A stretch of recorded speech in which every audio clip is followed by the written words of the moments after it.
Today we're answering the question of can Hashimoto's cause hyperthyroidism?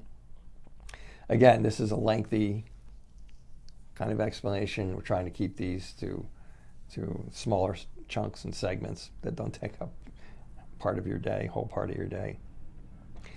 And this is what I've been seeing a lot more of lately, and it seems to be very confusing in a sense that it used to be you had hypothyroidism or you had Graves' disease. Nobody even really looked for Hashimoto's, and then Hashimoto's came in just so I could screw up the whole picture because Hashimoto's is like hypothyroid. They call it Hashimoto's hypothyroiditis if it's inflamed, or Hashimoto's hypothyroid if it's not. Anyway, so it's hypothyroid, so you get the hypothyroid stuff, and then when you get the hyperthyroid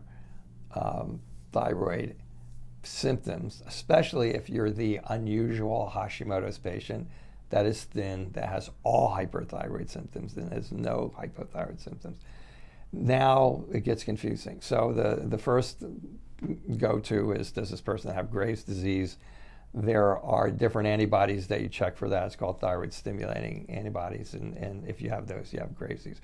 But if you have those, you could also have positive antibodies for Hashimoto's.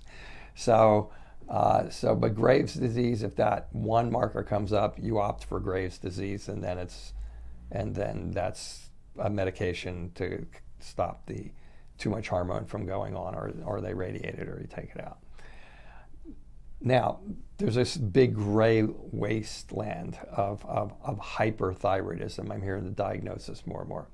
Basically, what is in the literature that causes hyperthyroidism are a few things. Okay, Graves being one of them. Toxic nodule. Now, so nodules. So you get nodules, and you test the person, and you feel for the nodules. And if you got one nodule, or if you got multi-nodules, if it's tender, for sure, you want to go get it checked to see if it's a cancerous proposition.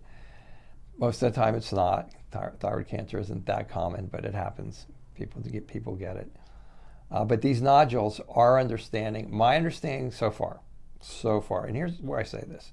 I mean, you have to understand that we are in the evolution of understanding all of this stuff. That's why I do these things. Everybody comes in and they think like, oh, well, you should know all about the whole thing. Well, nobody knows all about the whole thing at this point in time. So, and toxic nodules are right up there. Nodules are right up there in the area of nobody knows everything about them right now. So what it appears right now is that you get a nodule, whether it's a toxic one nodule or whether it's a toxic multi-nodular, many nodules. Today, what's happening mostly is we're getting them ultrasounded, and then they go, okay, that's a nodule. Let's do a biopsy on it, and then we do the biopsy and look at them, and like 99 and 9/10% of the time, the biopsy comes up with abnormal cells, but not cancer. And so what seems to happen most of the time is that the doctors kind of want to hedge their bets that those abnormal cells don't become cancer, and then usually advise you to take it out or radiate it. But the reality is that at least this is what we think the reality is at this point in time is they're now moving towards the fact that most nodules and most of those abnormal tissues are secondary to Hashimoto's, and that so they become toxic because they're growing, they're getting inflamed. Chemicals will set them off. Food sensitivities will set them off. Viral infections will set them off, which I'm going to get to in a second. And so the next thing, you got a toxic goiter or a toxic nodule, and you're getting hyperthyroid symptoms every time you eat the food, or you start getting heart palpitations, anxiety, you start getting things of that nature. I just mentioned viral infections. So there's a cross here Viral infections of the thyroid themselves can cause hypersymptoms. Viral infections in and of themselves can cause hyperthyroid symptoms. And a viral infection in and of itself, it can cause when you go through certain aspects of the viral cycle, can cause that thyroidish type of thing. But viruses can cause an infection in the thyroid. And indeed, this goes to the it's all Epstein-Barr virus thing, which it's not. For those of you who watch me, you'll know Epstein-Barr virus is one of 39 different different triggers for the for thyroid. And when it gets